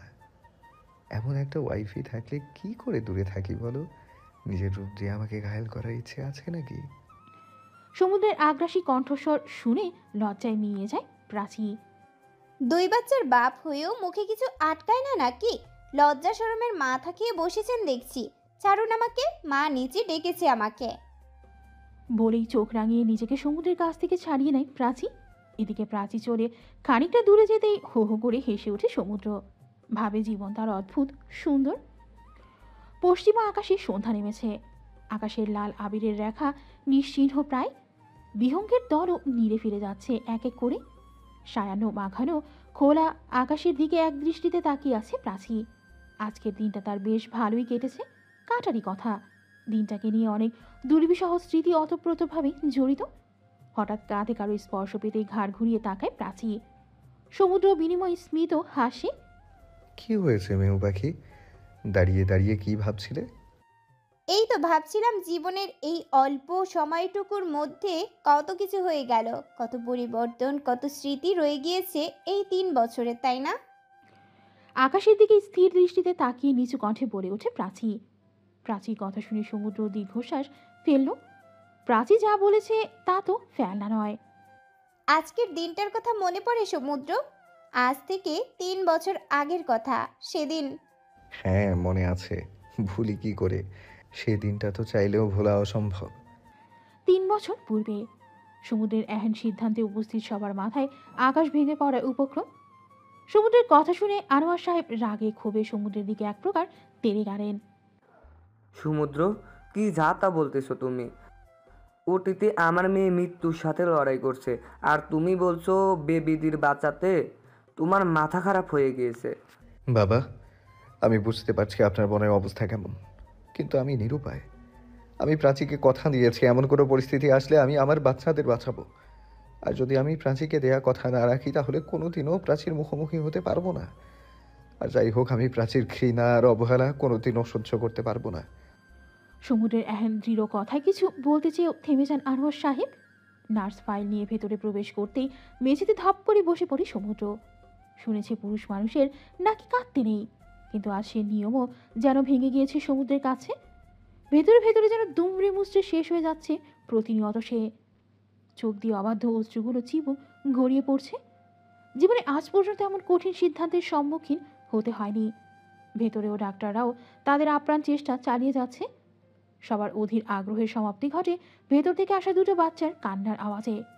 একটু পর নার্স এসে তোয়ালে মোড়ানো 2টো বাচ্চা সমুদ্রের দিকে এগিয়ে দিতেই সমুদ্র কাঁপা কাঁপা হাতে তুলে নেয় বাচ্চা দুটোকে। ফর্সা মুখশ্রীতে লাল রক্তিম বর্ণ ধারণ করেছে। কংগ্রাচুলেশন মিস্টার জুনায়েদ, আপনার টুইন ছেলে মেয়ে হয়েছেন। নার্সের কথা শুনে বাচ্চাগুলোর দিকেই পুনরায় তাকায় সমুদ্র। কে নিষ্পাপ তার মুখশ্রী। প্রাচী কেমন আছে নার্স? নার্সকে এই প্রশ্নটা করতেই মুহূর্তের মধ্যেই নার্সের মুখ কেমন ফ্যাকাশে মলিন হয়ে যায়। কি হয়েছে নার্স? আমি কিছু জিজ্ঞেস করেছি, আমার ওয়াইফ কোথায়? সমুদ্রের প্রশ্ন শুনে পর মুহূর্তে নার্স যা বলে তাতে যেন বিস্ময়তার চরম পর্যায়ে চলে যায় সমুদ্র সহ বাকি সকলেই। আপনার এই ভালোবাসার কাছে কিভাবে হেরে যেতাম সমুদ্র, কিভাবে ছেড়ে চলে যেতাম আপনাকে। আপনাকে ছেড়ে যাওয়ার, আপনার ভালোবাসাকে উপেক্ষা করার, চলে যাওয়ার সাধ্যি আমার নেই সমুদ্র। তাই তো সেদিন ফিরে এসেছিলাম আপনার কাছে, ছুটে এসেছিলাম আবারও আপনার এই ভালোবাসার কাছে। সমুদ্রের কাঁধে মাথা রেখে কাঁপা কাঁপা কণ্ঠে বলে ওঠে প্রাচী। সেদিন ঘটনা মনে পড়লেই এখনো দম বন্ধ হয়ে আসে তার। সেদিন your wife is alive. Mrs প্রাচীর বেঁচে আছেন, তবে মিসেস প্রাচীর হেলথ কন্ডিশন এখনও বেশ ক্রিটিক্যাল। তাকে অবজারভেশনে রাখা হবে। আগামী 72 ঘন্টার আগে কিছু বলা যাচ্ছে না মিস্টার জুনায়েদ। নার্সদের কথা শুনতেই বিস্ময়তার চরম পর্যায়ে পৌঁছে যায় সমুদ্র। তবুও তার ঠোঁটের কোণে এক চিলতে হাসি ফুটে ওঠে প্রাচীর কথা ভেবে সমুদ্রের। প্রাচীকে পাশের কেবিনে বেশ কিছুক্ষণ পর শিফট করতেই কেবিনের গ্লাসের অপর পাশ থেকেই প্রাচীকে পরখ করে নেয় সমুদ্র। হাতে ক্যানোলা, মুখে অক্সিজেন মাস্ক লাগানো। এক রাতের মধ্যে চেহারার রং বেশ ফ্যাকাশে হয়ে গিয়েছে। ভোরের আলো ফোটা শুরু করে দিয়েছে। একটু আগেই ফজরের আজান দিয়েছে। ইশরাক, আনোয়ার সাহেব, সমুদ্র আর সাদাত চৌধুরী সবাই মিলেই উপরের মসজিদে গিয়ে সালাত আদায় করে নেয়। সমুদ্র ও রবের নিকট শকর আদায় করতে আর প্রাচীর সুস্থতা কামনা করে। সকালের আলো ফোটার পরপরই সমুদ্র সবাইকে বাড়ি পাঠিয়ে দেয় এক প্রকার জোর করে। এরপরের 3 দিন টান টান উত্তেজনায় কেটেছে সমুদ্রের। 62 ঘন্টা পার হয়ে গিয়েছে ইতিমধ্যে, কিন্তু প্রাচীর হুঁশ ফিরে আসেনি এখনো। একটু আগেই কোহিনূর চৌধুরী আর সাদাত চৌধুরী এসে উপস্থিত হয়েছেন হসপিটালে। পিহু এসেছে সাথে করে। মায়ের কথা শুনতেই কান্না করতে করতে চোখ মুখ লালচে হয়ে গিয়েছে তার। Mr Junaid, please come in my cabin. Doctor আয়েশার কথা শুনে সমুদ্র হকচকিয়ে গেলেও দ্রুত এগিয়ে যায় কেবিনের দিকে। মিস্টার জুনায়েদ, 62 ঘন্টা পার হয়ে গিয়েছে ইতিমধ্যে। এখন পর্যন্ত মিসেস প্রাচীর সেন্স ফিরে আসেনি। এভাবে কোনো ইমপ্রুভমেন্ট না হলে মিসেস প্রাচীর কোমায় চলে যাওয়ার চান্স অনেক বেশি। ডক্টর আয়েশার কথা শুনে ঠিক কি রিয়াক্ট করবে তা বুঝে উঠতে পারে না সমুদ্র। একটু আগেও তো সব কিছু ঠিকঠাক ছিল। মাথা নাড়িয়ে ধীর পায়ে কেবিন থেকে বেরিয়ে প্রাচীর কেবিনের সামনে গিয়ে দাঁড়ায় সমুদ্র। আমি জানি মেহু পাখি, তুমি আমার কথা শুনতে পারছো। আমি জানি তুমি ঠিক আছো। প্লিজ চোখ খোলো, দেখো আমি, মা, বাবা সবাই তোমার অপেক্ষা করছে। আমাদের বেবিও তোমার ওয়েট করছে। এবার তো প্লিজ ফিরে আসো। আমি আর পারছি না তোমাকে ছাড়া থাকতে। প্লিজ মেহু পাখি, প্লিজ। প্রাচীর দিকে তাকিয়ে বিড়বিড় করে সমুদ্র। কাঁধে কারো স্পর্শ পেতেই পেছনে ঘুরে তাকাতেই সাদাত চৌধুরীর মুখশ্রী চোখে পড়ে তার। সেও এগিয়ে গিয়ে সাদাত চৌধুরীকে জড়িয়ে ধরে। বিকেল নেমে এসেছে। কেবিনের বাইরে হেলান দিয়ে দাঁড়িয়ে আছে সমুদ্র। একটু আগেই কেবিনে নার্স গিয়েছে প্রাচীর চেক আপ করতে। হঠাৎই কেবিন থেকে হুড়মুড় করে বেরিয়ে আসে ডক্টর আয়েশা সহ নার্স। মিস্টার জুনায়েদ, আপনার ওয়াইফের জ্ঞান ফিরেছে। ডক্টরের কথা শুনে খুশিতে উৎফুল্ল হয়ে ওঠে সমুদ্র। সত্যি ডক্টর? আমি কি দেখা করতে পারবো আমার ওয়াইফের সাথে? জি, তবে বেশি কথা বলা যাবে না। ডক্টরের অনুমতি পেতেই দ্রুত কেবিনে প্রবেশ করে সমুদ্র। চোখ বন্ধ করে শুয়েছিল প্রাচী। পাশে বাচ্চা দুটোকে রাখা হয়েছে দোলনাতে। কারো উপস্থিতি টের পেতেই পিট পিট করে চোখ মেলে তাকায় প্রাচী। সমুদ্রকে দেখতে পেয়ে অস্ফুট স্বরে বলে ওঠে, সমুদ্র। মেহু পাখি, তুমি ঠিক আছো? জানো কত ভয় পেয়ে গিয়েছিলাম আমি। তোমাকে হারিয়ে ফেলার ভয় বারবার আমাকে ঝাপটে ধরছিল। এই মনে হচ্ছিল তুমি আমার থেকে দূরে সরে যাচ্ছ। আমাকে কষ্ট দিতে খুব ভালো লাগে, তাই না? সরি সমুদ্র, আমি আপনাকে কষ্ট দিতে চাইনি। আমি চাইনি এমনটা হোক। সরি। প্রাচীর চোখ দুটো অশ্রু ভেজা, ঠোঁট যুগল কিঞ্চিত প্রসারিত করে আরও কিছু বলতে যাবে তখনই রুমে প্রবেশ করে নার্স সহ সাদাত চৌধুরী, কোহিনূর চৌধুরী। নার্স এসে দোলনা থেকে বাচ্চা দুটোকে কোলে নিয়ে প্রাচীর দিকে এগিয়ে যায়। প্রাচীও বাচ্চা দুটোকে দেখতে পেয়ে কাঁপা কাঁপা হাত বাড়িয়ে দেয়। নিজের সন্তানকে প্রথমবারের মতো স্পর্শ করতেই চার চোখের কার্নিশ বেয়ে নোনা অশ্রু গড়িয়ে পড়ে। মেহু পাখি। সমুদ্রের ঘোর লাগা কণ্ঠ শুনতে পেয়ে পেছন ফিরে তাকায় প্রাচী। এই মানুষটা এমন সুন্দর কেন? তার ভালোবাসায় এত অদ্ভুত সুন্দর কেন? বলুন সমুদ্র। থ্যাংক ইউ সো মাচ প্রেয়সিনী, আমার জীবনটাকে নিজের ভালোবাসা দিয়ে পূর্ণ করে দেওয়ার জন্য। নিজের থেকে কোনো দিনও আলাদা করো না আমায়, তাহলে যে আমার অস্তিত্বই বিলীন হয়ে যাবে। এই প্রাচীবিহীন সমুদ্র একদম শূন্য, অস্তিত্বহীন। এই সায়ান্ন মাখানো আকাশকে সাক্ষী রেখে বলছি, আজীবন ভালোবেসে যাব প্রেয়সিনী। সমুদ্রের কথা শুনতে প্রাচীর ঠোঁটে সে মায়াবী হাসি ফুটে ওঠে। আসলেই তো এই মানুষটা তার সাথে থাকলে অনায়াসে এক যুগ পার করে দেওয়া যাবে। আমিও ভালোবাসি প্রিয়, আর আজীবন ভালোবেসে যাব। বলেই ধীরে নিজেকে সমুদ্রের বুকে লুকিয়ে ফেলে প্রাচী। গোধূলি রাগানো মেঘমল্লার ব্যস্ত নীরে বাড়ি ফিরে যাওয়া বিহঙ্গেরা। মহাশূন্যের বিশালতার নিচে দুজন মানব মানবীর কিছুটা কোলাহল। ঢল নামে দূর পশ্চিমা আকাশপানে, ফুরিয়ে আসে যে সময়, তবুও থেমে যাক না কিছুটা। এ তো যেন সায়ান্নেরই প্রণয়। জীবন হলো এমন একটা পৃষ্ঠার সংমিশ্রণ যেখানে একাকিত্ব, বিষণ্ণতা, ভালোবাসা, বিচ্ছেদ সব কিছুই থাকবে। তবে যদি ভালোবাসা পাওয়ার আশায় আপনি বাকি অংশগুলো মুছে ফেলতে চান, তাহলে কখনোই সম্ভব হবে না সেটা। তার চেয়ে বরং অনুভব করুন প্রতিটা মুহূর্ত, প্রতিটা অধ্যায়। দেখবেন দিন শেষে আপনার ভালোবাসার মানুষটি ঠিক আপনার সাথেই রয়েছে। এভাবেই না হয় বেঁচে থাকুক সব ভালোবাসা। সমাপ্ত।